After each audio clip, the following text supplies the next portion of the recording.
ఓం గంగణపతే నమ ఐం సరస్వత్యే నమ ఓం నమ శివాయ శివాయ గురవే నమ క్లీం కృష్ణాయ గోవిందాయ గోపీజన వల్లభాయ శ్రీకృష్ణ పరబ్రహ్మణే నమో నమః.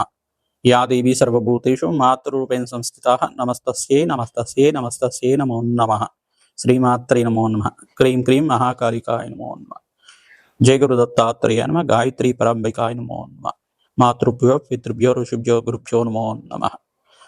శ్రీమాత్రే నమో నమః. యూట్యూబ్ ప్రేక్షకులందరికీ కూడా నమస్కారం అండి. నేను పాలపర్తి గురునాథ శర్మ జ్యోతిష్యం వాస్తు సిద్ధాంతని మీకంతా కూడా గోచారరీత్యా గ్రహాల యొక్క స్థితిగతులు అంతా కూడా ఈ యొక్క మేషాది ద్వాదశ రాశుల వాళ్ళకి శ్రీ విశ్వాసనాథ సంవత్సరంలో వివాహ యోగం సిద్ధించాలి.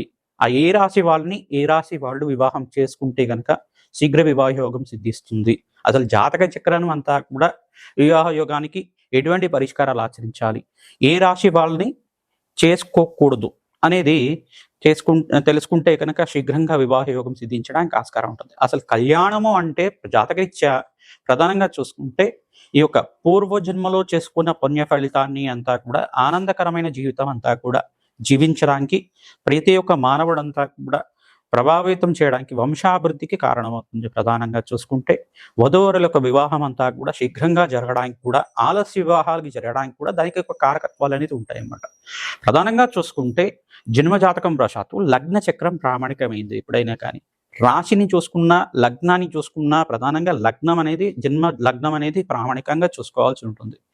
రాశిని చూసుకుంటే కనుక రాశిని లగ్నంగా భావించి దాన్ని చూసుకోవాల్సి ఉంటుంది. ప్రధానంగా చూసుకుంటే జన్మజాతకం ప్రకారంగా జన్మలగ్న వశాత్తు సప్తమ స్థానం బాగుండాలి. ప్రధానంగా సప్తమాధిపతి యొక్కరంగా ఉండాలి, మరియు ద్వితీయాధిపతి యొక్కరంగా ఉండాలి. అష్టమ స్థానంలో పాపగ్రహాల యొక్క కలయిక ఉండకూడదు, ఈ యొక్క దుష్టగ్రహాలు అనేది ఉండకూడదు. ప్రధానంగా అంటే పాపగ్రహాలు ఉండకూడదు అక్కడంతా కూడా. ప్రధానంగా షష్టాష్టకాలు అనేది వివాహానికి చేయకూడదు అని చెప్పేసి అంటారు. రాశి నుంచి చూసుకుంటే షష్టమ రాశి పనికిరాదు, అష్టమ రాశి పనికిరాదు. మరియు చూసుకుంటే వివాహం అనేది కూడా వైవాహ జీవితం అనేది చాలా శ్రేష్టమైన జీవితంగా చెప్పడం జరుగుతుంది. గృహస్థాశ్రమ జీవితం అని చెప్పేసి అంటారు. ప్రధానంగా చూసుకుంటే అన్యోన్యమైన దాంపత్యము సుఖమైన జీవితం జీవించడానికి, భోగభాగ్యమైన జీవితం జీవించడానికి ప్రధానంగా ఎవరైతే గనక ప్రతినిత్యం కూడా అమ్మవారి ఆరాధన చేస్తారో జాతకరీత్యా సర్వ వివాహ ప్రతిబద్ధంగా దోష నివారణంతా కూడా జరిగి శీఘ్రంగా అతి శీఘ్రంగా కళ్యాణ యోగం సిద్ధించడానికి ఆస్కారం ఉంటుంది. ప్రతినిత్యం కూడా ఈ యొక్క వివాహానికి ఎటువంటి జాతకాలు చూడాలి, వివాహానికి రాశి నుంచి ఎటువంటి జాతకాలు చేసుకోకూడదు అంటే ప్రధానంగా చూసుకుంటే జాతకం అనేది ప్రధానికంగా చెప్పడం జరుగుతుంది. అసలు వివాహ పొంతనలే చూసుకుంటున్నాం. ఈ పొంతనలో చూసుకుంటే ఈ యొక్క 36 పాయింట్లకి 18 వస్తే సరిపోతుందా, 24 వస్తే సరిపోతుందా అనేది ప్రామాణికంగా చూసుకుంటారు. ప్రధానంగా ఇదొకటే ప్రామాణికంగా, ఇదొక బేసిక్ మాత్రమే. మీరు పంచాంగంలో చూసుకునేది కానీ మీరు ప్రామాణికంగా గణాలు అంటే ప్రధానంగా చూసుకునేది గణాలు అని చెప్పేసి అనుకుంటారు. ఈ యొక్క మేలాపకం అంతా కూడా చూసుకుంటే ప్రధానంగా ఈ యొక్క 24 గుణాలంతా కూడా కేంద్రంగా యోగకరంగా ఉండాలి. 21 గుణాలకి కనీసం దానికంతా కూడా 80% అంతా కూడా రావాల్సి ఉంటుంది. అట్లా వివాహ యోగం చేసుకుంటే కనుక ఆ యొక్క అన్యోన్యమైన దాంపత్యం స్థిరంగా ఉంటుంది. అష్టైశ్వర్య భోగభాగ్యాలు స్థిరనివాసంగా ఉంటాయి. మహాలక్ష్మి కటాక్షం కలుగుతుంది. అఖండమైన దీర్ఘ సుమంగళ యోగం సిద్ధిస్తుంది. ఇప్పుడు అంతా కూడా చూసుకుంటే ప్రస్తుత కాలంలో అంతా కూడా జాతక ప్రభావం అనేది చూసుకోకుండా వివాహం చేసుకోవడం వల్ల ఎక్కువగా విడాకులు తీసుకోవడం, డైవర్స్ కేసెస్ ఎక్కువగా అవుతుండడం, ఆలస్య వివాహాలు అవుతుండడం, ఈ యొక్క ద్వితీయార్థంలో అంటే జీవితంలో ద్వితీయార్థంలో అంతా కూడా వివాహ యోగం ఉండడం. ప్రధానంగా 30 దాటిన తర్వాత కానీ 35 దాటిన తర్వాత కానీ 40 దాటిన తర్వాత కూడా వివాహాలు అవుతూ ఉంటాయి కొంతమందికి. ఎందుకు అట్లా జరుగుతున్నాయి అంటే జన్మజాతకంలో కనుక ఈ యొక్క నవమ స్థానంలో పాపగ్రహాలు ఉంటే కనుక ప్రధానంగా చూసుకుంటే కొన్ని నవమ స్థానము, చతుర్థ స్థానము, పంచమ స్థానం అని చెప్పేసి అంటారు. ఈ యొక్క స్థానాలు ప్రధానంగా కూడా పాపగ్రహాలు ఉంటాయి కనుక ఆలస్య వివాహాలు అవడానికి ఆస్కారం ఉంటుంది. ప్రధానంగా చూసుకుంటే పితృశాపం, పితృదోషం కారణమవుతుంది.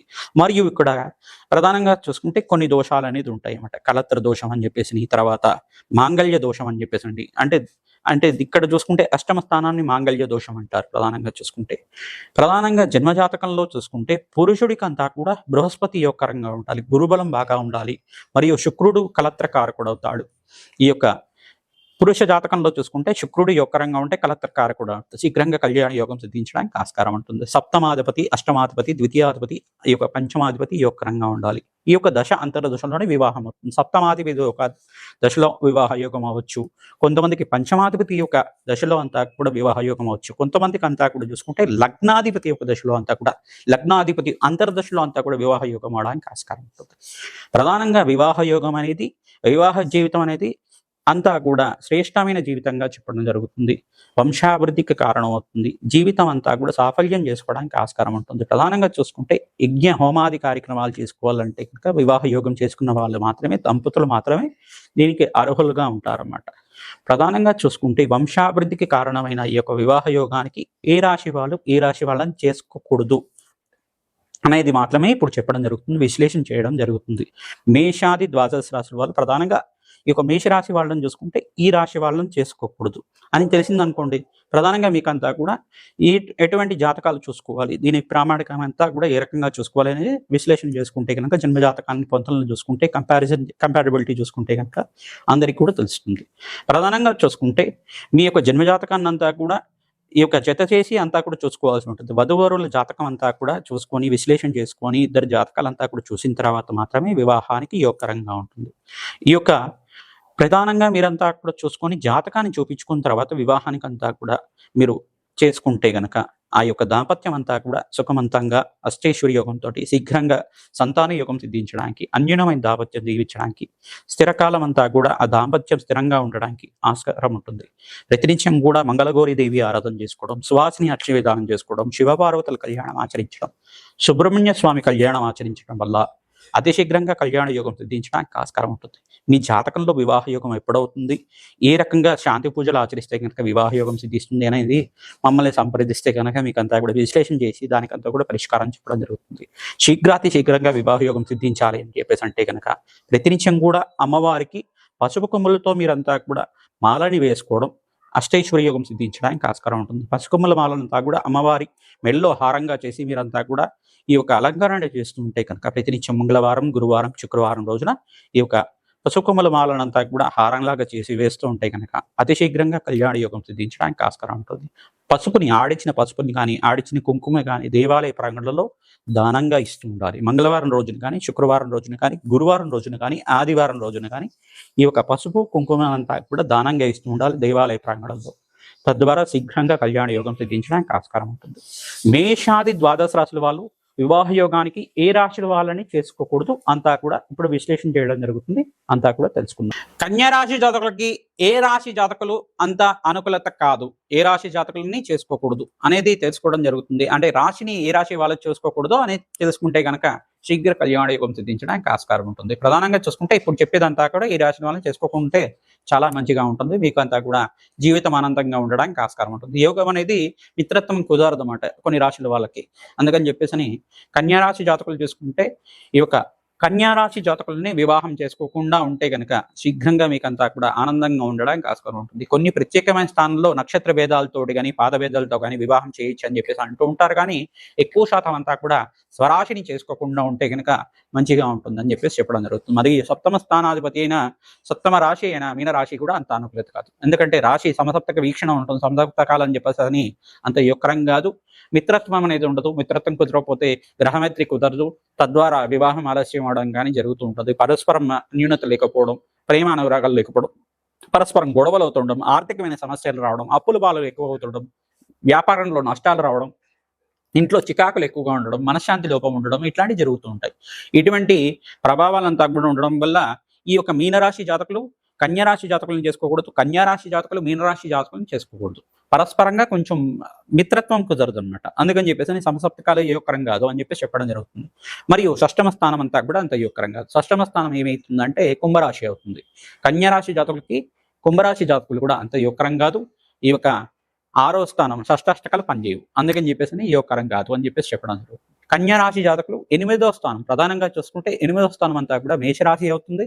మేషరాశి జాతకులు కూడా అంత అనుకూలత ఉండదు, గ్రహమైత్రి కుదరదు, మిత్రత్వం అనేది ఉండదు. అందుకని చెప్పేసి మీకంతా కూడా పరస్పరంగా వైరి అనేది ఉంటుంది. పరస్పరంగా మనస్పర్ధలు ఎక్కువ ఉండడం, ఒకటే మూకసూటితనం ఉండడం, నీ మాటకే విలువేయాలని చెప్పి పరస్పరంగా ఆలోచిస్తూ ఉండడం, ప్రతి విషయంలో కూడా నా మాట నెగ్గాలని చెప్పేసి అనుకోవడం, అన్యోన్యత లేకపోవడం, దాంపత్యం అనేది విగిపోవడం అనేది జరుగుతూ ఉంటుంది. డైవర్స్ దాకా వెళ్తూ ఉండడం జరుగుతుంది. ఈ జాతకాలు ఈ కారణం వల్ల ఎక్కువగా డైవర్స్ అవుతున్నాయి. ఈ కారణంగా చూసుకుంటే కనుక ఈ రాజకాలను చేసుకోకుండా ఉంటే కనుక శాశ్వతంగా ఆనందంగా జీవించడానికి ఆస్కారం ఉంటుంది కదా. ఎటువంటి పరిష్కారాలు ఆచరిస్తే కనుక మంచి జాతకాలు చూసుకొని వివాహం చేసుకుంటే మంచి సుఖమైన జీవితం జీవించడానికి, అన్యోన్యమైన దాంపత్యము, సుఖమైన సంసారము, శీఘ్ర సంతాన యోగం సిద్ధించడానికి, అష్టైశ్వర్య యోగము, భోగభాగ్యము, రాజ్య సంపదలు తెచ్చడానికి ఆస్కారం ఉంటుంది. అష్టైశ్వర్య యోగం వల్ల ఆనందమైన జీవితం జీవిస్తారు కావున ఇటువంటి పరిష్కారాలు చెప్తున్నాం. కన్యా రాశి జాతకులు 2వ స్థానము యోగకరం కాదు. 2వ స్థాన రాశి ఏంటిదంటే కన్యా రాశి జాతకులు, మరియు 2వ రాశి అంతా కూడా చూసుకుంటే ఇక్కడ తులారాశి అవుతుంది. తులారాశి జాతకులు అంత యోగకరం కాదు. ఎందుకు గ్రహ మైత్రి ఉంటుంది, గ్రహ రాశి మైత్రి ఉంటుంది, కానీ తులారాశి జాతకులకి 2వ, 2వ స్థానాలు యోగకరం కాదు అని చెప్తాను. ఏ రాశి వాళ్ళకైనా కానీ 2, 12 స్థానాల్లో ఉండే రాశులు అంతా యోగకరం కాదు. 2వ స్థానం ధనస్థానం అవుతుంది, మరియు కుటుంబ స్థానం అవుతుంది. ఈ యొక్క రాశి మైత్రి ఉన్నప్పటికీ కూడా కొన్ని ప్రత్యేకమైన స్థానంలో మాత్రమే గ్రహాల్లో అంతా కూడా యోగకరంగా ఉండాలి, జాతకంలో బలం ఉండాలి, జాతకంలో పరస్పరం అంతా కూడా ఇరువురి జాతకాలు, వధువరుల జాతకాలు అంతా కూడా పొంతనాలు చూసుకొని చాలా బలంగా ఉన్నాయి అని చెప్పేసి జ్యోతిష్య పండితులతో నిరూపణ చేసుకున్న తర్వాత మాత్రమే ముందుకెళ్ళాలి. కానీ ఎక్కువ శాతం అంతా కూడా 2వ స్థానం అంతా అనుకూలత కాదు అని చెప్పడం జరుగుతుంది. తులారాశి జాతకులు కూడా కన్యా రాశి జాతకులను చేసుకోకూడదు, కన్యా రాశి జాతకులు కూడా తులారాశి జాతకులను చేసుకోకుండా ఉండడమే మంచిది. మరియు ఏ స్థానం అంతా కూడా సింహరాశి జాతకులు కూడా అంత యోగకరం కాదు. సింహరాశి జాతకులు కూడా యోగకరం కాదంటే ప్రస్తుత గోచారంలో అంతా కూడా విశ్వవసునామ సంవత్సరంలో కన్యా రాశిలో అంటే కూడా చూసుకుంటే కన్యా రాశి జాతకులకి ఏ స్థానంలో కేతు సంచారం జరుగుతుంది. మరియు ఇక్కడంతా కూడా అష్టమ స్థానంలో ప్రధానంగా చూసుకుంటే అష్టమ స్థానంలో అంతా కూడా అష్టమ స్థానాధిపతి అయిన అంగారకుడు యోగకరంగా ఉండడు. మరియు ఇక్కడంతా కూడా రాహు అంతా కూడా కుంభరాశిలో 6వ స్థానంలో సంచారం చేయడం, ఈ యొక్క వ్యయ స్థానంలో అంతా కూడా కేతు సంచారం చేయడం అంతా కూడా గోచారరీత్యా అంత అనుకూలత ఉండదు. మరియు గోచార చక్రాన్ని చూసుకోవాలి, ఈ యొక్క మన జన్మజాతకాన్ని విశ్లేషణ చేసుకోవాలి, ఈ రాశి వాళ్ళని ఈ యొక్క స్థానాల్లో గ్రహమైత్రి చూసుకోవాలి, గ్రహబలం చూసుకోవాలి, జన్మజాతకంలో ఏ స్థానాల్లో చూసుకోవాలి, ఇంత లోతైన విశ్లేషణ చేసుకున్న తర్వాత మాత్రమే వివాహానికి అనుకూలత అంతా కూడా చూసుకోవాలి. ఇంత అనుకూలత ఎందుకని విశ్లేషణ చేస్తున్నాం అంటే ప్రస్తుత కాలంలో ఎక్కువ వరకు అంతా కూడా మనస్పర్ధలు రావడం కానీ, డైవర్స్ కేసెస్ అవుతుండడం కానీ, ఈ యొక్క అన్యోన్యమైన దాంపత్యం అంతా కూడా మధ్యలో వీగిపోవడం కానీ జరుగుతున్నాయి.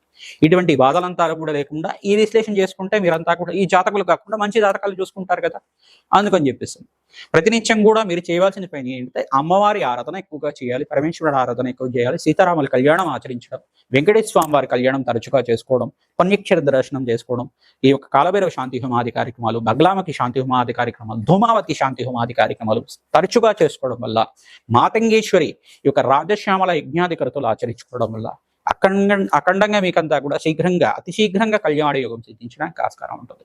జప హోమాది కార్యక్రమాల్లో భాగంగా నవగ్రహాలకి ఏ గ్రహం అయితే బలహీనంగా ఉన్నాయి, జన్మజాతకం ప్రకారంగా చూసుకొని ఏ దోషం ప్రామాణికంగా ఎక్కువ ఉంది, దోషానికి పరిష్కారం ఆచరించుకోవడం వల్ల అతి శీఘ్రంగా కళ్యాణ యోగం సిద్ధించడానికి ఆస్కారం ఉంటుంది. ఓం శ్రీమాత్రే నమః, శ్రీమాత్రే నమః, శ్రీమాత్రే నమః నామాన్ని ప్రతినిత్యం కూడా జపాన్ని ఆచరించాలి. తద్వారా మీకంతా కూడా యోగకరంగా ఉంటుంది. అష్టైశ్వర్య ప్రాప్తిరస్తు, శీఘ్రమేవ అతి శీఘ్ర కళ్యాణ ప్రాప్తిరస్తు. శ్రీమాత్రే నమః.